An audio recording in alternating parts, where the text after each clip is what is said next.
Howdy, Joe Gilder here from HomeStudioCorner.com. Glad you're here to watch. I want to talk about another of my favorite Studio One plugins, and it is the analog delay. Now, I love a good delay plugin. I like to use delay a lot when I'm playing guitar.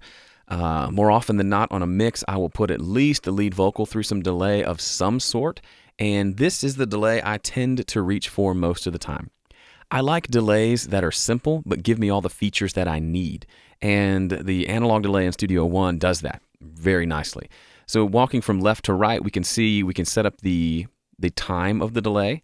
It's automatically set to sync to our session tempo, but we can obviously disengage that and use it like an old school memory man or something where we just set it to a certain millisecond setting. The next is the speed and inertia, or factor and inertia. No idea what they do, don't care. LFO, don't mess with that either. So these are really the three sections that I use on this delay: is time, damping, and feedback, or they call it feed here.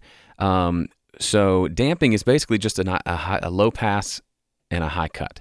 So I usually, most delay signals, I'll roll off everything below around 200 hertz and something like this as well, rolling off above 3K. So I roll off the lows and the highs to give it that kind of lo-fi analog-y sound. You don't want your delay, if it's on a lead vocal, for example, you don't want it competing with the lead vocal for clarity. You want it to kind of sit behind it. A part of that is the level. Another part is rolling off some of the highs and the lows so it's not as prominent.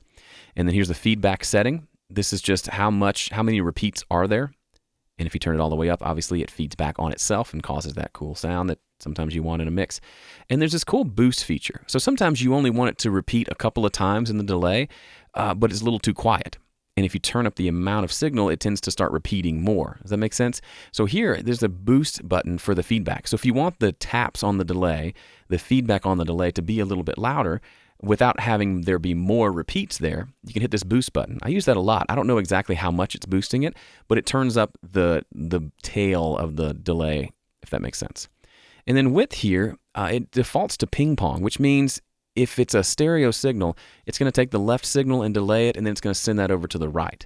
And you can click around with these to kind of mess around with having the input signal start on the left, and ping pong means it's going to delay on the left, and then it's going to delay on the right, back and forth. Ping pong, back and forth. You can set it to more traditional stereo delay here, or you can have it right up the middle and be a mono delay there. And then saturation, if you crank this up, it's pretty subtle. It just warms up the delay a little bit. I used to crank this up all the time, and a lot of times now I just don't even mess with it because by using the low cut and high cut filters, I'm already affecting the tone anyway. This usually just gets left alone. And then finally, the mix knob. When you set this up as an effects send, so I'm sending from the vocal bus to this effects channel, it defaults to setting it to 100% wet, and it locks you out from adjusting it. That's a great feature, so you don't accidentally have dry signal coming through here. The way I usually use a delay is like this, where I'm sending it from the vocal to the delay.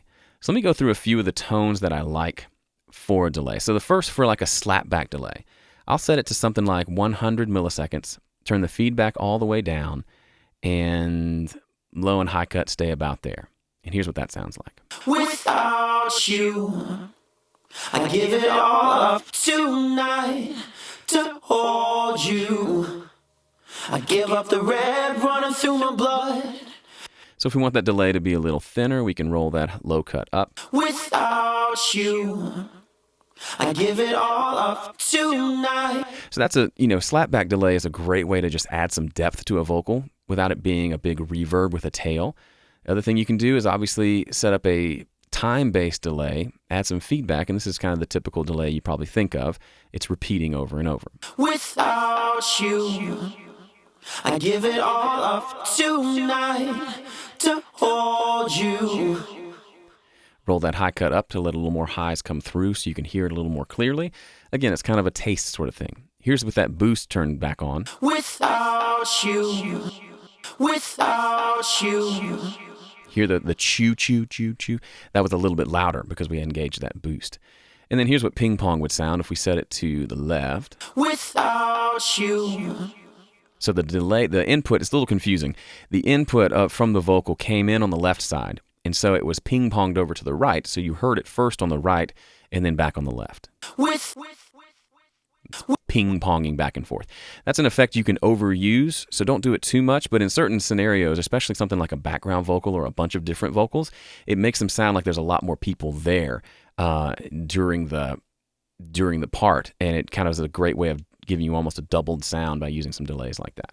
Now, this stuff over here, this is kind of the mod thing. If you use an analog delay, I told you before I don't use it, but if you are used to something like a Memory Man delay pedal, usually they have some way of adding mod to the delayed signal. Without you.